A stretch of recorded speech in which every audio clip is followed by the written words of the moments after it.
These are supposed to be local newscasts, but they're being commandeered by Sinclair's politically conservative owner. The corporate interference is bad, and it's getting worse.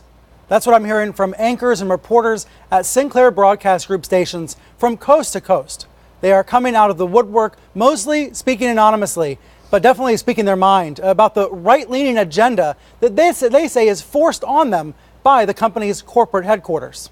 Now, all week, ever since the Sinclair controversy became national news, I've been asking Sinclair executives to come here, to come on this program and address these questions. They have declined, but I do have a new statement from the company. We'll get into that. First, a little background about Sinclair. It's the country's largest operator of local TV stations. It either owns or operates almost 200 of them across the country. And right now, it's looking to widen its influence by buying Tribune Media's TV stations. As you know, Sinclair has been taken to task for those controversial media-bashing promos that went viral this time last week. This was originally compiled by Deadspin. Then it became widely covered by CNN, MSNBC, all the major networks. Now, we've heard from some of the anchors at these stations who say they were embarrassed they had to participate, and even a few said they refused. Here's an example from Norma Holland in Rochester, New York. She went ahead and participated. She had some regrets, it sounds like. She says, look, people could have chosen to quit, but who among us has an alternate career in their back pocket ready to go? I have a family to support. That's not an excuse. That's reality. That's what I've heard from other staffers as well who say, yeah, they're looking toward the exit. They might want to leave Sinclair, but they can't leave, at least not right now. And there's also contractual reasons. My next guest is here to explain that because he left Sinclair and then they sued him. Jonathan Baden is a former reporter at WPEC. That's the CBS affiliate in West Palm Beach, Florida, owned by Sinclair. Jonathan joins me now. So Jonathan, you're now the president of Inside Advantage PR. What happened to you when you left Sinclair? Well, basically, when I walked into HR, they told me, if you do this, we're going to rain down hell on you unless you pay us $25,000 to get out of your contract. I was making $44,000 a year, Brian. So, of course, as a 24-year-old, I couldn't cut him a check for $25K. And I told management, look, I am mentally fatigued and I'm physically fatigued. I don't like this culture of chaos, and I want out.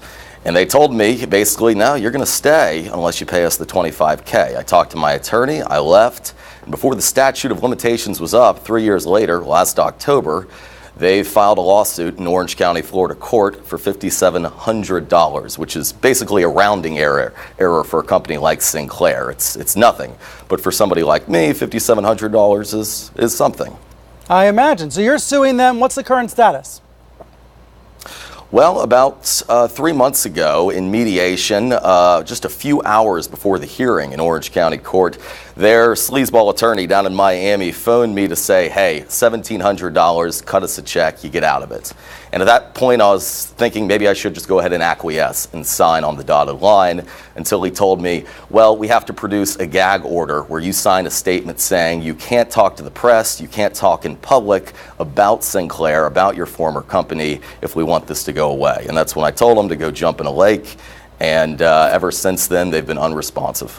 Sinclair's response to me a few minutes ago was, hey, this type of contractual language is standard in our industry.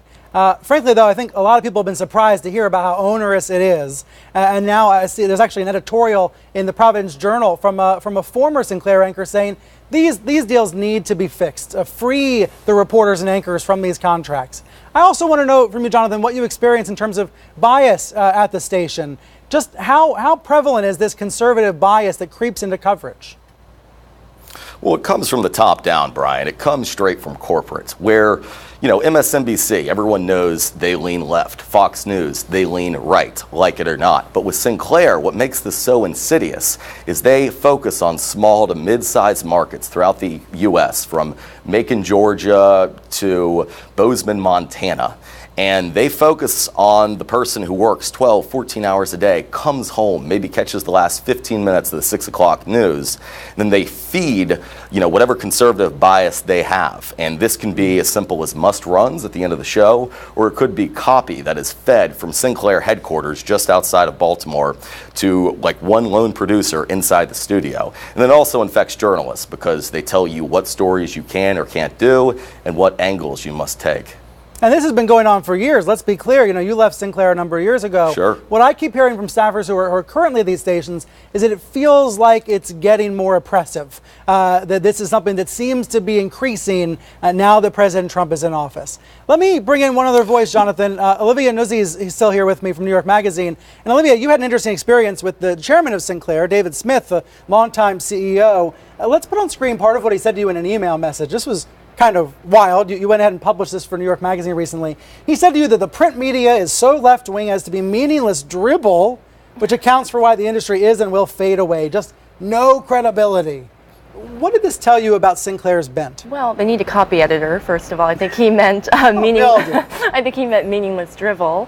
But it is pretty shocking to see. It's not shocking anymore to us to hear from a far-right politician, somebody running for office, these very anti-media sentiments, but from a very prominent, powerful media executive in America, which he is, even if he is sort of under the radar, he was until recently.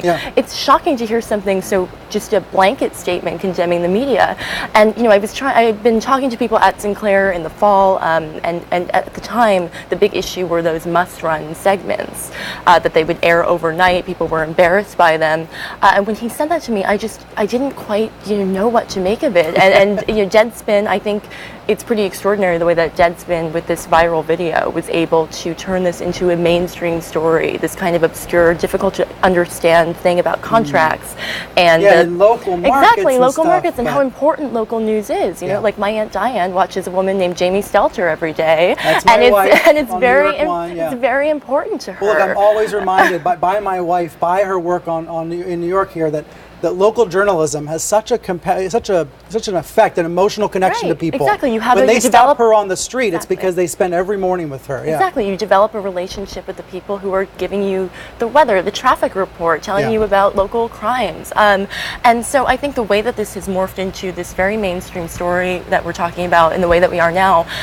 is pretty extraordinary. And also that the president chimed in the way that he did. And took Sinclair aside. Exactly. It's alarming. It's very, very alarming. Jonathan, real quick, what do you want to see Sinclair do differently? Just if you could give advice right now to the head of the company. I'd tell them to pull their head out of their ass and start treating their employees well. I mean, Jonathan, when I was with Sunday Sinclair, morning, it was a culture of misogyny and xenophobia, and I don't want to see my former colleagues who are still working for Sinclair have to continue to sustain that. And furthermore, I want the young journalists to know out there that, hey, look at who you're applying for when it comes to jobs and do your research. Same with the people who watch in all of these small to mid-sized markets in the U.S. So I would tell Sinclair to get their act together. Jonathan, thanks for being here. Olivia, thanks for sticking around. And let me just reiterate, Sinclair folks, you got my number. Call me. I'd love to have you on the program next week.